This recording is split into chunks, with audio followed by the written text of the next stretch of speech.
All right. Lovely to see you all. Thanks for having me today. So, I'm Chief Digital Officer at an agency called Clarity. We're just over the way and in some other locations.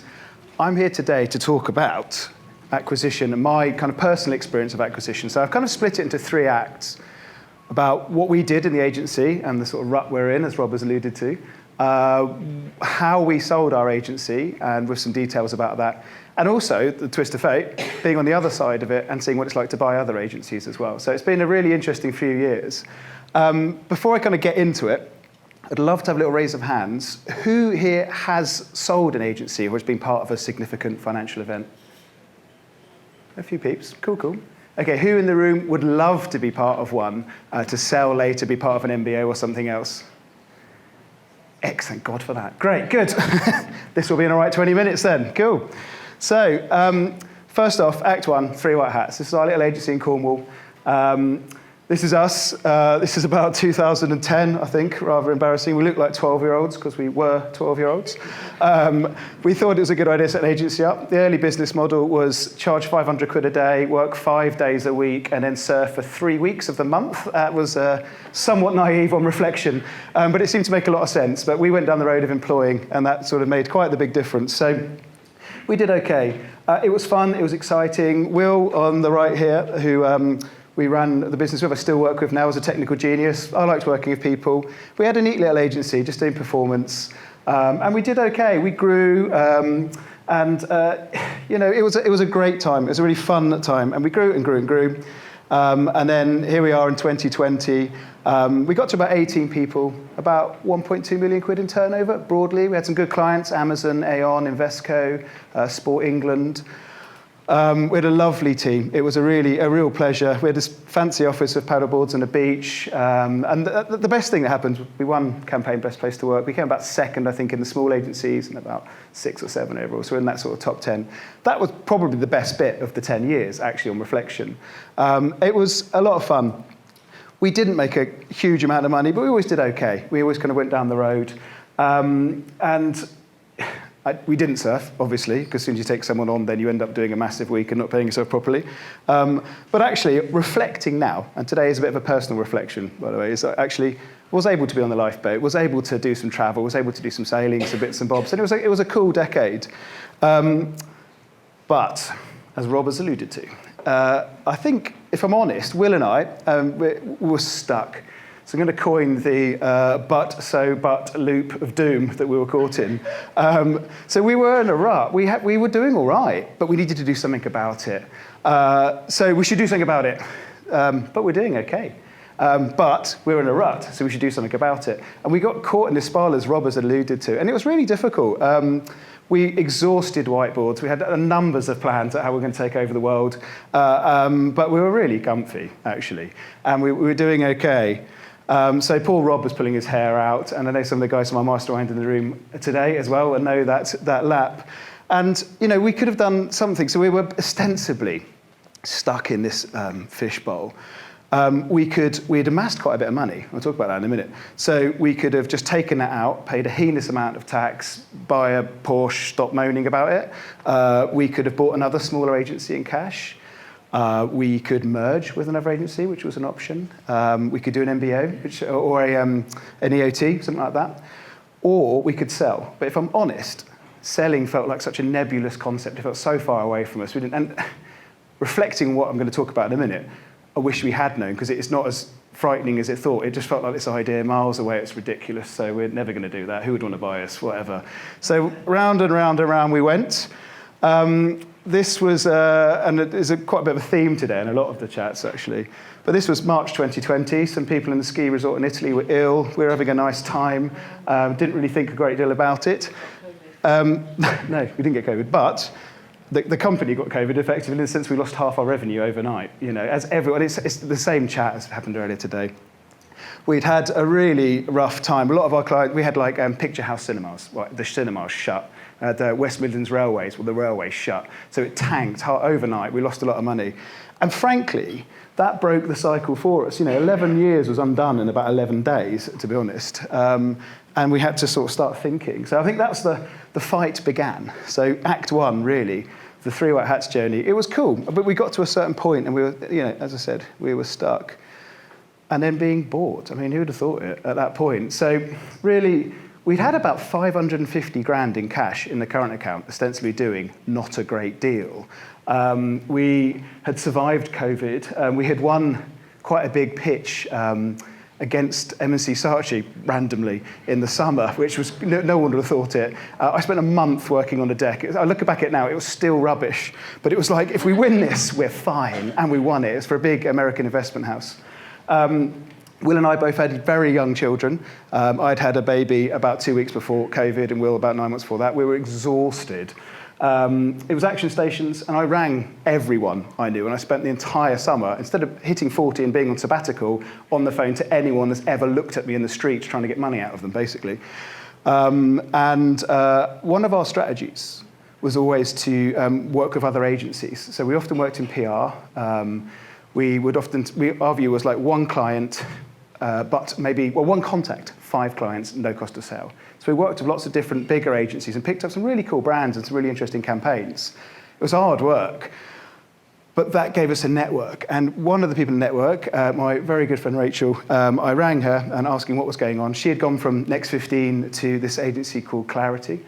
And she said, well, it was just right place, right time. She said, chat to the CEO. So we did. So I got put on the phone to a Brit in the West Coast in PR, which is pretty much my nemesis. I really did not want to have the phone call. I couldn't imagine anything worse. And then got on the phone to Sammy, who was the founder, and we hit it off, and the chemistry was right. And we had a really interesting conversation. And that was in about December 2020. So this is Clarity. At the time, it was about 70 people in the States, in the UK, in Amsterdam. Pure PR. They'd survived COVID without any furlough. They were backed by some various people, including Freud's group and Matthew Freud. So there was some sort of money in the group. They'd been on an acquisition trail. And there were a good bunch. And they didn't do digital. So they did not do what we did. We thought that would be a really great pairing. I mean, it's quite fortuitous, to be honest. And so we went for it. It was the end of the cycle. And it was about jumping ponds. We started chatting in December. We closed in May. In fact, it was about 3 years ago, last weekend. It was long and boring. I'll talk about that process in a minute and get to some meat. The chemistry was right. We never met them, by the way. So if AI was any good back then, they could have just been robots. Like, we did the whole thing on Google calls. And I reflect on it now thinking how reckless that actually was. But it went all right. And Tom and Will got the freedom from their loop. And we got a chance to dive into another pond. And it was properly exciting. So there we are on the day of sale. What was interesting is Will and I had been going around in this loop. But the impact that had on the team was that, of course, their careers were also going around in the same sort of spiral. It actually wasn't fair on the group. We weren't doing anything adventurous, and neither were they able to. So we were suffocating it, actually. On reflection, it wasn't a great place. It wasn't about us. It was about the team, and it's about creating opportunity. Side note, if you're ever going to do something like this, have a haircut beforehand, which I hadn't. And the only thing my mum said when we sold the business was, now you can afford a haircut, what were you thinking? What about, like, well done or something? I've got mummy and daddy issues now for the back of that. But anyway, so that was a fun day. And look, I want to talk a bit more about some detail now, as opposed to the journey. So our deal, I'm being open about it, right at the top, 10% tax, we were able to get that 550 grand out overnight. Well, that was an absolute joy, because that was ours. We got a lump of upfront money, a few hundred K. I'll talk about that again in a bit, some mistakes in there. The earnout was 30 to 50% of business unit EBITDA for 4 years. And that's the gold bit for us. That was what we wanted to do. So we got some cash, we got some reward, but then we got that. We got salaries, like actual salaries, where someone paid you, not the other way around. We had cool new jobs. But most importantly, it was about the growth opportunity for our team. And that was really interesting. And actually, the more we did it, the more we realized the weight of responsibility on that. And no more HR, finance, and ops, which frankly for me was an absolute godsend, because I was absolutely bored of spreadsheets. So that was okay. But what were our learnings in that process? So we were so naive. We did wander into it. And I think it's weird standing on stage to now talking about it, having done it the other side as well. A very good friend of mine's is a lawyer, but does a lot of big property transactions. And he said, like, you've got to define your reason why on day one and don't change from that, because the process is horrible. And the longer it goes on, the more you're going to get distracted from that, and you're going to get the carrot and the money and the meals and all that jazz. But the reality is, if you don't have your reason why, what was the point in doing it? And what are you trying to become? Why there? It's not just about money, and I'll talk about that in a bit. You should employ a negotiator. We didn't. We thought, like, Billy Big Figs here and Will, we're going to go and have a go at it. And the negotiator on the other side was the ex-boss of Edelman in North America, and that just wasn't us. We did all right, but a bit like debtors, you're probably better off letting the finance team argue the finance team, and then the client team just have nice conversations with the client team. We ended up having to walk away at one point. It was incredibly embarrassing, but we should have done that. And on that note, one of the reasons we didn't, every single person we brought into the inner sanctum wanted a slice of the deal. I think if we'd have said yes to everyone, it would have cost us to sell the business in the first place. It was unbelievable. So everyone came out of the woodwork. That would be, in the pond analogy, that would be the sharks, to be honest. Tax was amazing. We spent twice as much money on accounting than we did on legal in terms of our professional fees, trying to get the structure right. It went on and on and on. I was surprised at how many people didn't understand tax structures. And, the initial deal was, do you want to do an acqui-hire? Well, no, we'd have to pay 40% tax on everything. So, no, you're okay. And we'd go down that road through to a share deal, which was part of the game. I'm going to talk about this later, so I'm going to talk about it now, but defining your new role, I wish someone had said that to me at the start. The positive, people want to make deals happen. People have money and they need to deploy it, and they need to make more back on it than they are currently set in the bank account. Obviously, this year, it's not been easy the last 18 months. But remember that both parties are motivated. And we were so kind of wanting to sell at that point, and we're so far down the road, you sort of forget that in your leverage. And the other thing no one said, like, it was 6 months of creeping around, hiding from people, not talking about it, feeling guilty, whilst being on conference calls where you're totally out of your depth and 100-page documents, and you're still trying to run a business and be a parent and trying to walk around in a very small Cornish town not looking guilty. It was really difficult. I was exhausted. And then you started a new job, and that's like you had like a sprint to the start of a marathon. It was a lot. Actually, the last 3 years have been a lot. I wouldn't change it for the world, but I wish someone had said that. I might have paced myself a bit better. And then taking responsibility. The one lesson I had, I remember telling people and bringing people in the team or in friends and families, and I would take like an hour to tell them through guilt about what we're doing. And I would over-lever on why we're doing it, why it's absolutely the best thing that's ever going to happen to them, how we're doing it. And I created so much nervousness across the team, and I over-levered on it, and it was a real mistake. And then one day, I'd sort of suddenly twigged that I was winding people up, trying to tell them that, like, we're not the big bad M&A people. And Will and I just said, look, we think this is the right for us, it's right for you, it's right for our families. If this is the bad decision, you can put our face on a dartboard for the rest of your career, and that's it. We take responsibility for this decision. We think it's the right one, so we're doing it.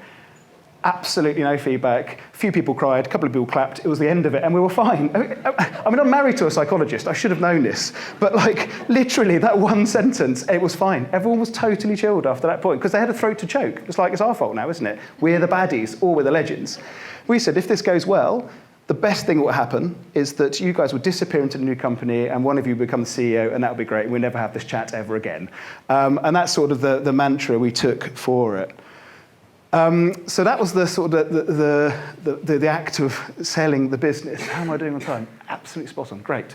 So this is where this kind of story takes a turn. I would say it was 50% hard work, it was 50% luck, and it was 100%, if that doesn't add up, network, ultimately. And I think from the experience I've had in a group, it's very similar, actually. A lot of the better deals have always been done out of network as well.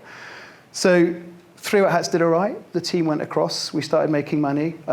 We got some good money out of it. Our team had doubled in size. We're raking cash across the group. The pond was a lot bigger. Freud's was a really interesting business. If you know it, it's cool. If you don't know it, have a look. It's a really interesting, like, London PR firm, but it's got quite a lot of kind of famous clients. So all of a sudden, we were catapulted into quite different worlds: a high-growth tech PR agency, and then a really established reputation business in London.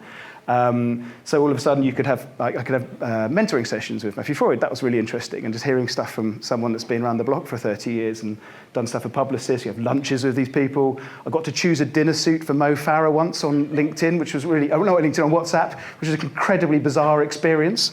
It was exciting working with the World Health Organization, the Royal Family. For us, it was a complete departure from where we were.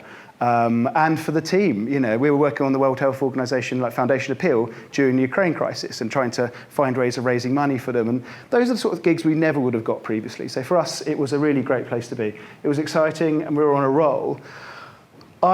We were also, Clarity was doing very well. The market's still buoyant, so we were buying others. And the kind of second half of this deck, basically, is about my observations from that. And I really hope it helps.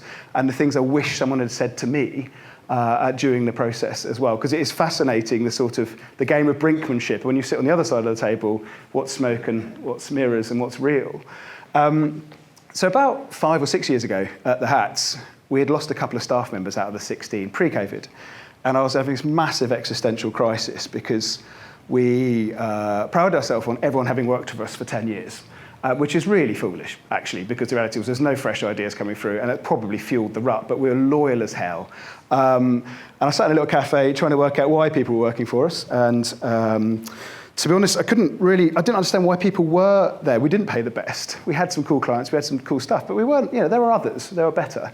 So I came up with this little idea and some cake-fueled inspiration about money, brains, and love, the 3 levers that we can control.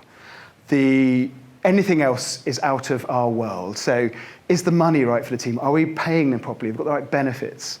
Are they actually using their brains? Like shock horror, people actually want to do a good job for you, and they want to use their educations, they want to try hard and grow themselves. And also, are they part of something meaningful? Do they actually want to be here? Do they feel loved? Do they want to love and be part of that whole piece? So we operated against this sort of 3-bucket rule for a long time. So to almost give a framework for everyone, and when we're teaching leaders how to lead, a lot of guys have been with us since they left uni, remember, so over 10 years, and not having had other jobs. It's really difficult.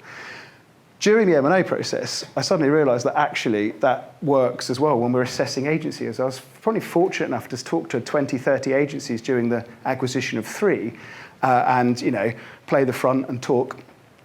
The same thing comes for you when you're selling, and I'll talk about it on the other side of the table in a minute. So is the price right for you? Don't fall back on it. If it's not enough to reward the 10 or 20 years you've been doing it, just don't bloody do it, because you're better off keeping the asset and doing it later. There will be someone else. Can you actually deliver? If you're 50% earnout, can you actually do what you're supposed to do? Because if you can't, you're not going to get your earnout, and you're going to have egg on your face, and you're going to chinge your asset off for half their value. And will your team cope? And a theme today, the same for Becky, is all about humans. That's the biggest part of all of this. So if you put this onto the other side of the table, it's the deals that have gone well and the deals that have gone badly, and I won't go into any details, but I can tell you these are the things we talked about, and the one thing that worked was the human side. When the human bit worked in a people business, shock horror, money came out of it. So very quickly, the money piece, from the acquirer's point of view, what's the vertical specialism and the multiplier on that? So at the moment, healthcare businesses, healthcare specialists are going for more than others. Sustainability was last year's. Have they got a unique service? Have they got client scale? Bigger agencies sell for more. They're easier to buy. A small agency is incredibly expensive to buy. Is the geo and the currency right? Do they have proprietary technology? Is the finance any good? Is it set up properly? And what's the EBITDA? Nothing changes with that. What's the track on the EBITDA? Why are they selling? There's always something. There's always a tail in the EBITDA about why someone's selling. The brains, are we just compatible service-wise? What's missing? Is there an upsell? Can we make them go faster? Can they make us go faster? Do we actually need this language? Do the leaders have gravitas in their industry? Are they going to come in and actually add something, or are they going to fade to black? And what's their talent pool like, which is, of course, incredibly difficult to understand. And then the most important one, are the cultures compatible? Do the founders pass the beer test? Do you actually want to hang out with them? I think Becky said the same thing. You've got to spend an incredible amount of time with them very quickly and in quite close quarters. So you have to get on. And I've been in negotiations where it just hasn't worked out, and we have pulled away because of that, because of the beer test more than anything. It sounds a bit glib, but that's the reality. Will the leader stick around? And what's their capital? Does the leader have something with their team that they can be at the front waving the flag when they've essentially sold their team off? And that's really important. And you can pick that up by talking to a leader. Are they a good leader, or are they just a really good doer or whatever, and you need a good leader in it if you want to keep the people to get the value back out of it in the time frame. And of course, just going on about this over and over again, this is the biggest bit. It's really hard to understand what a team's like from stalking them with a fake LinkedIn account, looking around their team trying to wonder what they look like. You can't walk in and just sit in the room, unless you know them. If you can, that's a much nicer way of doing it, but that's not always the case if you're going for a broker. So it's about that. That's the big piece. We did some training in New York and the team over there, and it was really good fun. I'm really proud of my team for chucking themselves at stuff and getting involved. It took a lot of energy. I'll talk about that towards the end. So details-wise, digging into deals. Just want to put I'm no M&A man, I'm not an accountant, but I've been involved in some deals now, so I'm talking about it. I'm not trying to be some sort of evangelist. In the experience we've got with the various groups that we work within, multipliers are actually massively varying based on specialism. Niching out works like a treat every time, but you'll get between 3 and 10% depending on the demand in your service at the moment. I can't remember who said earlier, maybe Joel, about PR agencies don't go for much as digital every day of the week. Investors are only interested in digital at the moment. They know they need PR, but they want digital, and they want good digital and digital to work. The difficulty is making digital and PR work, and I can talk about that in a moment. But if debt is used, my advice would be to consider the cost of the debt of the acquirer versus your ability to generate cash. It sounds really obvious. But if you're buying, debt at the moment is 16% institutionally for buying, so the EBITDA has got to be 20 plus for it to even be worth it. So just consider the bullishness of the buying agency, because if they think that's fine, it probably isn't in this market. So do dig around. We didn't fall into this trap, by the way, to be really clear, but I've seen it happen now. Think about the cost of the EBITDA between your ability to truly generate EBITDA as well, not like what you're telling them you can do, what you actually know you're actually cash going to do. If you go down the PE route, they want 3 to 5 times back in 3 years, and they will beast you from that point forward. If you're up for it, it's the easiest way to go, but it's in terms of getting money back again. But they will be involved in your business, and they will push you like hell, and they will sack people quite quickly if they don't think it's going their way, and they will put NEDs in, and they will grind it, and quite rightly so. They might actually roll up. Sometimes there's a lot of, at the moment, a lot of roll up into bigger deals and then sell, so that might happen later. So just dig around into how you're being geared, because that's massively important. Cash is, of course, king. Get 50% up front. Everyone always says that. It's true. So at least you get something for all the work. If you're getting shares, there's many people that have made money on the shares that have lost it. And that's always the game. Every advisor will tell you to don't take shares, but in this market, people want you to. Lots happens in 4 years. And by the way, I'm not Paul, but most agency finances I've looked in are really similar. I was really surprised when you got to look over the other side after 10 years of looking at R1, thinking, oh, this is a bit shit. And you look at others, and actually, the things are broadly similar. The wage ratios, I'll make sure the wage ratios include the founder's salary. That was what happened every time we looked. It was like, that wage ratio is great. Oh, brilliant, the 2 MDs haven't put their salaries in, they're paying themselves 12 grand a year. That's not real. So that happened all the time. The true EBITDA, senior team salaries, where a founder backs off and they're overpaying the senior team. Well, if they're coming into a group, we're about 130 people, and you bring someone in, you can't have a mid-VP, SVP level person on 150 grand, because no one else is on that. So the senior team salaries is a real issue in terms of compatibility. And client concentration, of course, nearly did a deal with someone that had 50% in one client. So really, I'm glad we didn't. And obviously, cross-currency trading, is there a benefit to that? So my great note is clear up your books and clear up your shareholders. The amount of people that come across and they've got their auntie and their mum as a shareholder to dodge tax, it doesn't make good M&A, and it's not a good look. Cool, so I'm sort of getting close to the end of my bit, but the one thing I wish someone had said to me, and I did not think about this at all, so naive. Who are you going to be on the other side of it? I totally walked into it being like, this would be great, I'll just be a legend, we'll make some money and we'll deal with the mess later. So the top one is me, basically. So had I known I was going to become a change management expert for 3 years, I would have done a course in it, because I am not a change management expert at all. I'm good at selling things, I'm really good at driving boats, I really like people. I'm not a McKinsey-trained change manager. And actually trying to get a non-digital company to be an integrated digital business didn't happen overnight. I'm 3 years in now, a CDO, got a big team in lots of different countries, and it's still a game. And it's hard, sector silo. Are you going to be the growth leader? And how are you going to? Are you just going to gun your own out, basically, which most people want to do, of course. So that it creates incredibly insular leaders all of a sudden that just want the most money for that multiplier. Are you going to be the evangelist and just kick back and be like, do you know what, I'm kick-ass. I've got a good friend that's in the boss of SE at one of the big network groups now. And best job he ever took. He made a load of money and then buggered off and did a big institutional job in this service. He's really happy doing that. Are you ready to be middle management? I think Becky said the same thing. That was weird, getting a boss and loads of other things. It's horrible, actually. I really didn't realise how much I preferred the freedom. And I see a lot of founders coming in and not wanting a boss and a board and a senior leadership team, and they're not on them. And they're leading their teams, and other people are poking around in their teams. It creates an odd dynamic.